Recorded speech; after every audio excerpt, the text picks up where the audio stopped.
Good morning students, how are you? Fine, very well. बेटा हम लोगों ने चैप्टर 8 स्टार्ट किया था।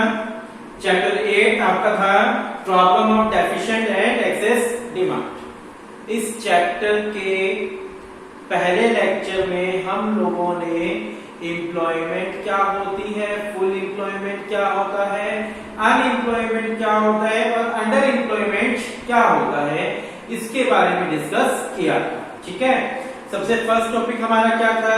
फुल एम्प्लॉयमेंट इक्विलिब्रियम और अंडर एम्प्लॉयमेंट इक्विलिब्रियम की कंसेप्ट आपको क्लियर था बिल्कुल अच्छे से। देन हम लोगों ने डिस्कस किया था यहाँ पर फुल एम्प्लॉयमेंट क्या होती है? हर वो बंदा जो एग्जिस्टिंग वेज रेट पर काम करना चाहता है उसको क्या मिल जाए? काम मिल जाए। तो वो सिचुएशन क्या कहलाएगी? फुल एम्प्लॉयमेंट कहलाएगी। ठीक है। अनएम्प्लॉयमेंट सिचुएशन क्या होती है कि एग्जिस्टिंग वेज रेट पर वर्कर काम तो करना चाहते हैं लेकिन काम नहीं मिल रहा, तो वो सिचुएशन क्या कहलाएगी? अनएम्प्लॉयमेंट कहलाएगी। उसके बाद हमने पढ़ा था अंडर एम्प्लॉयमेंट। अंडर एम्प्लॉयमेंट क्या होता है कि जितनी काम करने की कैपेसिटी है उससे कम का काम मिले तो वो क्या कहलाएगा? अंडर एम्प्लॉयमेंट कहलाएगा। आगे बात समझ आप लोगों को अच्छे से? ठीक है। इसके बाद टॉपिक है हमारे पास situation of full employment does not mean situation of zero unemployment. Full employment है एक सिचुएशन होती है जहां फुल एम्प्लॉयमेंट होते हुए भी हम ये नहीं कह सकते कि जीरो अनएम्प्लॉयमेंट है। आपको भी लग रहा होगा ये क्या है? फुल एम्प्लॉयमेंट है, इसका मतलब फुल एम्प्लॉयमेंट है। वहां जीरो अनएम्प्लॉयमेंट का क्या मतलब है? लेकिन कुछ सिचुएशन में ऐसा होता है कि फुल एम्प्लॉयमेंट होते हुए भी हम लोग ये नहीं कह सकते कि वहां जीरो अनएम्प्लॉयमेंट है। फुल एम्प्लॉयमेंट होते हुए भी हम लोग ये नहीं कह सकते कि वहां पर जीरो अनएम्प्लॉयमेंट है। क्या है? Zero unemployment. वो केस कौन सा होता है? एक तो फ्रिक्शनल अनएम्प्लॉयमेंट के केस में। दो सिचुएशन में ऐसा होता है बेटा, एक तो फ्रिक्शनल अनएम्प्लॉयमेंट, दूसरा क्या है यहां पर? Structural unemployment. Frictional and structural, frictional and structural. आगे बात समझ। फुल एम्प्लॉयमेंट होते हुए भी दो सिचुएशन ऐसी होती है जहां पर हम लोग ये सिचुएशन कह सकते हैं कि वहां पर जीरो अनएम्प्लॉयमेंट नहीं है। ठीक है। फुल एम्प्लॉयमेंट होते हुए भी कुछ लोग क्या होते हैं? बेरोजगार। ऐसा कहां? फ्रिक्शनल अनएम्प्लॉयमेंट क्या होती है? Frictional unemployment is the unemployment associated with the changing of jobs in dynamic economy. It arises due to immobility of labor, shortage of raw material, lack of information regarding opportunity of employment, shortage of power, wear and tear of machine, tendency of worker to move from one job to other, etc. देखिए, frictional unemployment क्या होती है?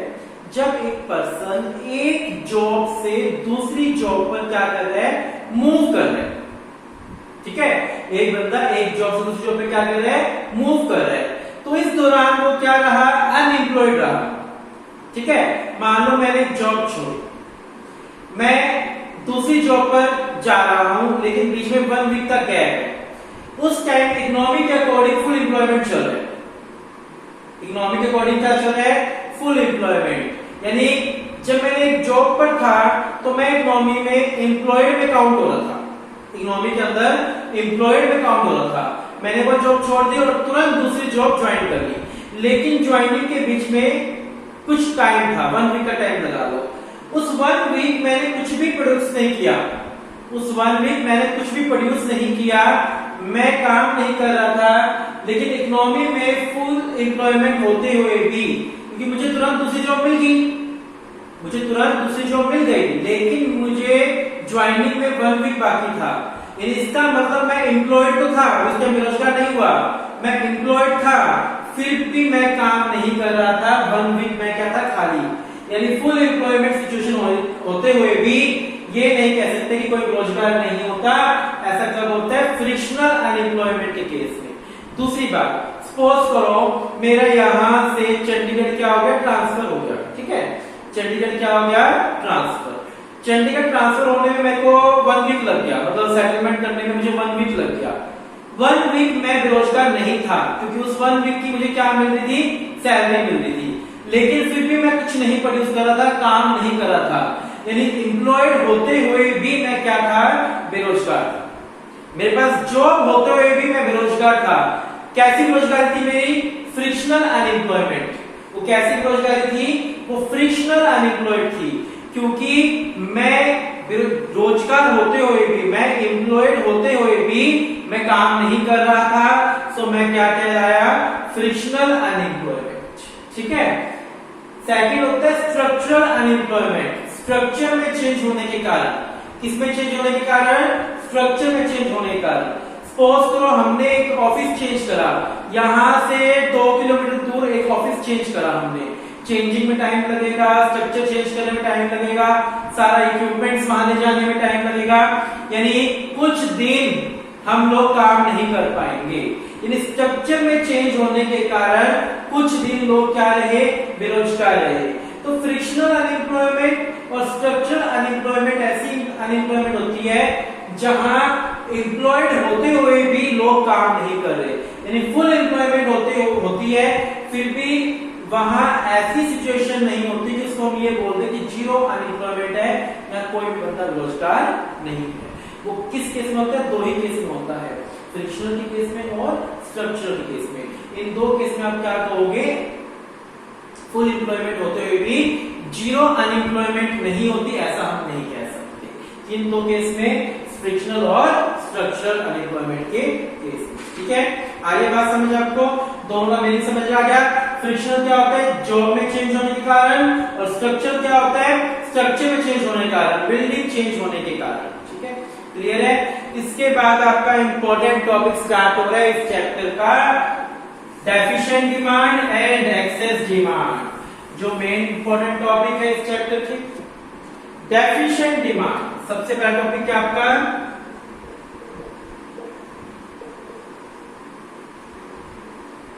Deficient demand, IEN, ठीक है, deficient demand, demand में कमी। इसका मतलब क्या है, when AS greater than AD, जब सप्लाई ज्यादा हो इकोनॉमी के अंदर और डिमांड क्या हो, कम, फुल एम्प्लॉयमेंट सिचुएशन। साथ में कंडीशन क्या है, फुल एम्प्लॉयमेंट है, ठीक है, सप्लाई ज्यादा डिमांड कम, वो सिचुएशन क्या कहलाएगी आपकी, डेफिशिएंट डिमांड। वो सिचुएशन क्या कहलाएगी आपकी, डेफिशिएंट डिमांड कहलाएगी, जब सप्लाई ज्यादा हो और डिमांड कम हो। और फुल एम्प्लॉयमेंट है, कंडीशन क्या चलेगी, फुल एम्प्लॉयमेंट। देखिए, it implies 2 things, plant AD is short of its full employment level, it does not permit production at the full employment level। मतलब क्या, पहली कंडीशन क्या है कि फुल एम्प्लॉयमेंट है, पहली कंडीशन क्या है कि फुल एम्प्लॉयमेंट है। यहाँ पर AS being perfectly elastic, it cover with AD at lower level of output, lower than full employment level of output in the economy। यानी कहने का मतलब क्या है यहाँ पर कि AS जो है वो परफेक्टली इलास्टिक है, ठीक है। आपको 2 कंडीशन लिख कर आने यहाँ पर, AS जो है वो परफेक्टली क्या है, इलास्टिक। परफेक्टली इलास्टिक का मतलब क्या था, ये आपने चैप्टर पढ़ा था, AS को हम चेंज कर सकते हैं, किसके अकॉर्डिंग, डिमांड के अकॉर्डिंग, ठीक है। और क्या लिखोगे यहाँ पर, फुल एम्प्लॉयमेंट। सेकंड कंडीशन क्या है, फुल एम्प्लॉयमेंट, ठीक है। ऐसे 2 कंडीशन दिखाना। सबसे पहले अगर आपको टॉपिक आ गया डेफिशिएंट डिमांड क्या होता है, इसको एक्सप्लेन करो, तो आप क्या लिखोगे, deficient demand refer to situation when AS greater than AD, जहां AS क्या हो, AD से ज्यादा हो। डेफिशिएंट डिमांड वो सिचुएशन होती है जहां पर एडिक्वेट सप्लाई एडिक्वेट डिमांड से क्या होती है, ज्यादा, ठीक है। इसकी 2 कंडीशन होती है, एक तो AS परफेक्टली इलास्टिक है, AS क्या है, परफेक्टली इलास्टिक। दूसरी फुल एम्प्लॉयमेंट सिचुएशन है, मार्केट में क्या है, फुल एम्प्लॉयमेंट सिचुएशन, ठीक है। आगे बात समझ यहाँ पर। चलिए, इसके बाद आप लोग क्या बनाएंगे, कर्व बनाएंगे। इतना सा लिखने के बाद क्या बनाएंगे, कर्व।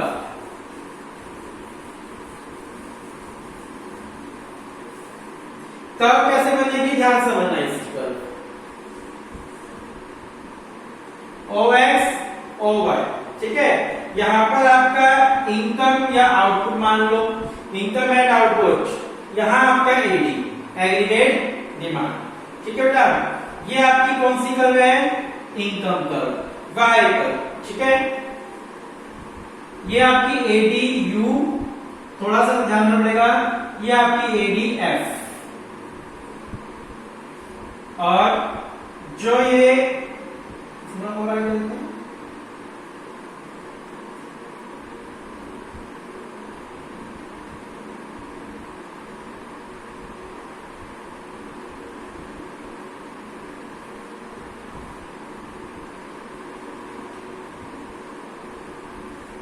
देखिए क्या होता है, ये आपकी इनकम कर्व है। ये कौन सी कर्व है, यहां पर इनकम कर्व चाहिए। ये होता है ADU, agri demand under employment. ये आपका ADF, agri demand full employment, ठीक है। फुल एम्प्लॉयमेंट पे एडी ये है, अंडर एम्प्लॉयमेंट पे एडी ये है। इसका जो गैप होता है, फुल एम्प्लॉयमेंट और अंडर एम्प्लॉयमेंट का जो गैप होता है, अंडर एम्प्लॉयमेंट और फुल एम्प्लॉयमेंट में जो गैप होता है, वो क्या कहलाता है, डेफिशिएंट डिमांड, ठीक है। अंडर एम्प्लॉयमेंट पे जो डिमांड है और फुल एम्प्लॉयमेंट पे जो डिमांड है, उसके बीच का गैप क्या कहलाएगा, डेफिशिएंट डिमांड। तो डेफिशिएंट डिमांड क्या होता है, deficient demand is a difference between demand under employment and demand full employment. बहुत ही सिंपल सा लॉजिक है। आपका टॉपिक क्या है, डेफिशिएंट डिमांड का, ठीक है। डेफिशिएंट डिमांड क्या होती है, डेफिशिएंट डिमांड का मतलब जब हमारी एग्रीगेट डिमांड कम होती है एग्रीगेट सप्लाई से, ठीक है। Aggregate supply full employment, situation क्या थी हमारी, फुल एम्प्लॉयमेंट, ठीक है। फुल एम्प्लॉयमेंट बता रहे, समझ फुल एम्प्लॉयमेंट। अब इस चीज को बड़ा ध्यान से समझना जो मैं समझाने जा रहा हूं। सप्लाई है 9 यूनिट, डिमांड है 6 यूनिट, ठीक है। Supply 9, demand 6 unit. 9 का मतलब क्या था यहां पर, फुल एम्प्लॉयमेंट। 9 का मतलब क्या था यहां पर, फुल एम्प्लॉयमेंट। यानी फुल एम्प्लॉयमेंट पर सप्लाई 9 होती तो डिमांड भी कितनी होती, 9। जब ये दोनों क्या होते हैं, इक्विलिब्रियम। अगर दोनों 9 होते तो दोनों क्या होते, इक्विलिब्रियम होते फुल एम्प्लॉयमेंट पर।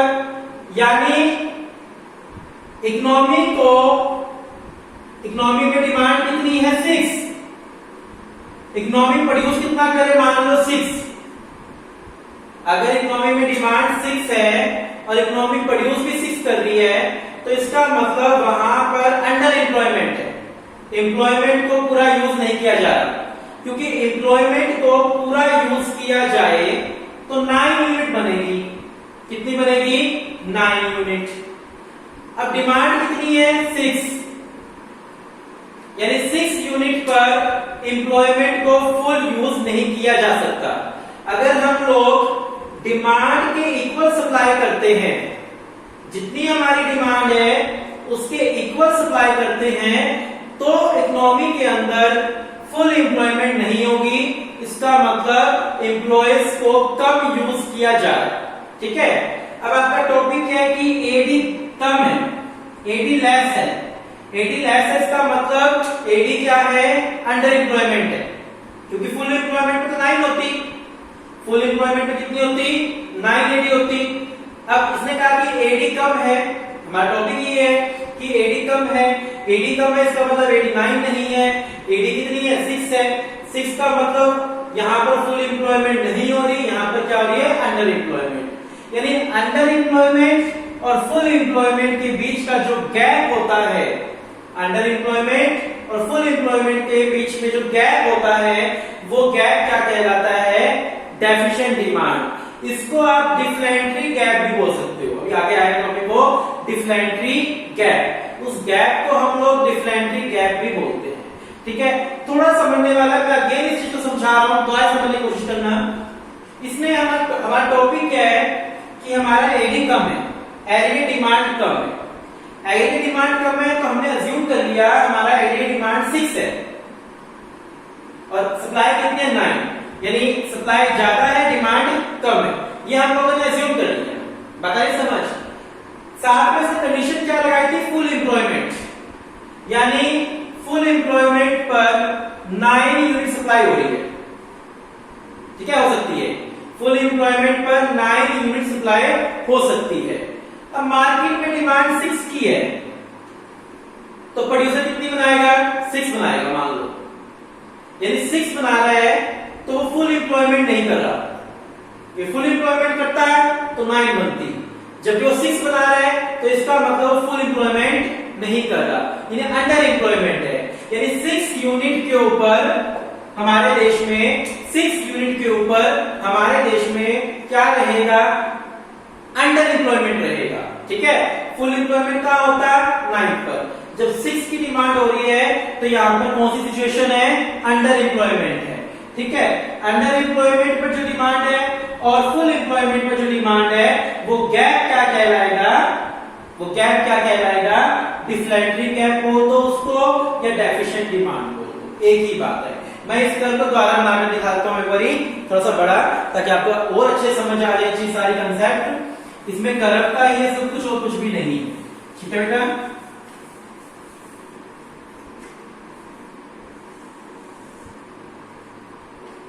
आपने OX और Y लिया, यहां पर इनकम ले लो, यहां पर आपका एडी ले लो। ये आपकी कौन सी कर्व है, इनकम कर्व। ये आपकी कौन सी कर्व है, एडी अंडर एम्प्लॉयमेंट। ये आपकी कौन सी कर्व है, एडी फुल एम्प्लॉयमेंट। ठीक है, ये मैंने लाइन की यहां से। जो ये गैप है यहां से लेकर यहां तक है, जो ये गैप है, ये गैप क्या कहलाएगा, डेफिशिएंट डिमांड कहलाएगा। अरे बात समझ अच्छे से, क्लियर है। आपको पूछा जाए व्हाट इज डिफ्लेक्टरी गैप, अगर आप पूछा जाए कि डेफिशिएंट डिमांड क्या होती है या डिफ्लेक्टरी गैप क्या होता है, तो आप क्या आंसर दोगे, deflationary gap mean aggregate demand, difference between aggregate demand under employment and aggregate demand full employment. इन दोनों का जो डिफरेंस होता है, that difference is called deflationary gap या फिर डेफिशिएंट डिमांड। आ रही बात समझ अच्छे से, इसको अच्छे से देखिए।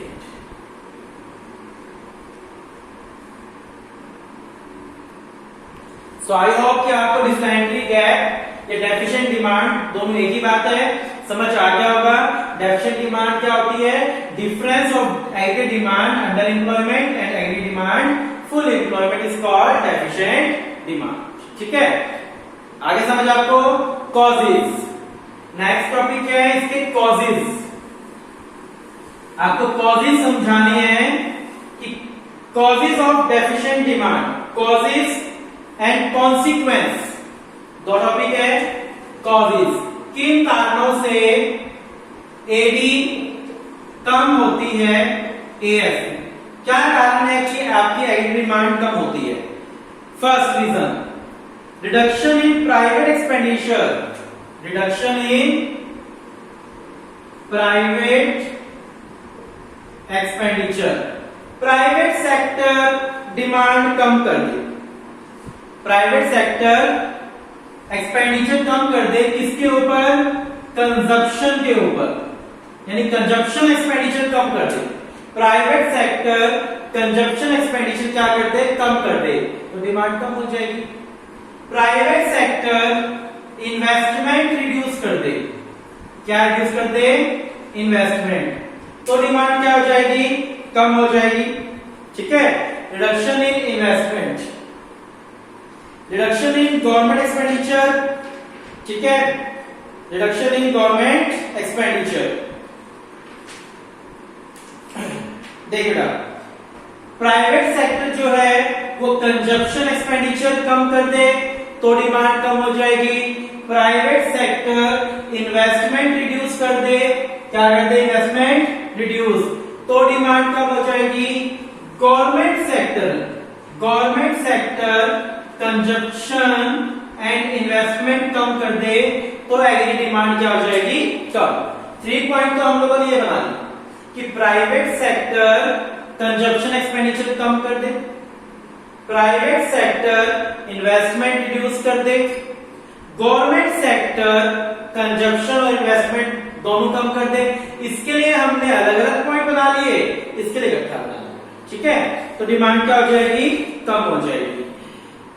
Decline in export, decline in export, हमारा एक्सपोर्ट कम हो जाए और हमारा इंपोर्ट बढ़ जाए, हमारा एक्सपोर्ट कम हो जाए और हमारा इंपोर्ट बढ़ जाए, तो वो उसके कारण भी क्या होगा? एडी कम हो जाएगा। हमारा एक्सपोर्ट तो कम हो रहे हैं और हम लोग इंपोर्ट ज्यादा, ठीक है, परचेज ज्यादा और सेल कम कर रहे। इंक्रीज इन टैक्स, अगर टैक्स बढ़ जाए गुड्स के ऊपर, अगर गुड्स के ऊपर टैक्स बढ़ गया तो गुड्स क्या हो जाएंगे? महंगे हो जाएंगे। गुड्स महंगे हो जाएंगे तो उनकी डिमांड क्या हो जाएगी? कम हो जाएगी। तो कॉजेज आपको समझ आ गया? कॉजेज क्या क्या हो सकते हैं, किन किन कारणों से एडी कम हो सकती है? प्राइवेट सेक्टर इन्वेस्टमेंट कम कर दे, प्राइवेट सेक्टर कंजप्शन कम कर दे, गवर्नमेंट सेक्टर कंजप्शन कम कर दे, इन्वेस्टमेंट कम कर दे, हमारे देश का एक्सपोर्ट कम हो जाए, हमारे देश का इंपोर्ट बढ़ जाए, या फिर गुड्स के ऊपर टैक्स की रेट ज्यादा हो जाए तो गुड्स हमारे क्या हो जाएंगे? महंगे हो जाएंगे, और गुड्स महंगे होंगे तो उनकी डिमांड कम हो जाएगी। ठीक है बेटा। इसके बाद कॉन्सिक्वेंस टॉपिक रह गया, इसका परिणाम, वो हम लोग कल के लेक्चर में करेंगे। आज के लिए इतना इनफ है। आपको जितना आज मैंने करवाया वो अच्छे से पढ़ लेना। आज आपने क्या पढ़ा है? एक तो डेफिशिएंट डिमांड पढ़ा है और एक फ्रिक्शनल एंड स्ट्रक्चरल अनएम्प्लॉयमेंट क्या होती है वो आपने पढ़ा है बस। ठीक है, इतना टॉपिक जो करवाया है वो बहुत अच्छे से कर लेना। नेक्स्ट लेक्चर में से आगे करेंगे। Thank you, have a nice day.